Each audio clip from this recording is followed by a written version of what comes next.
how to allow everyone to stitch your post on TikTok.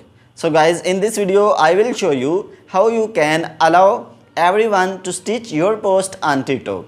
So without wasting time, let's start video. So firstly, open the TikTok application. So when you will open the TikTok application, you can see here profile at the bottom right corner. So after click on profile, you can see here 3 lines on the top right corner. So after this, click on setting and privacy.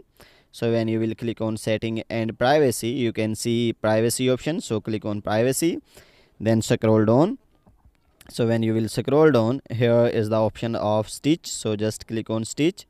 So after this, here is the options of allow stitch from. So click on it. So if you want to allow everyone can stitch with your video, so just click on everyone.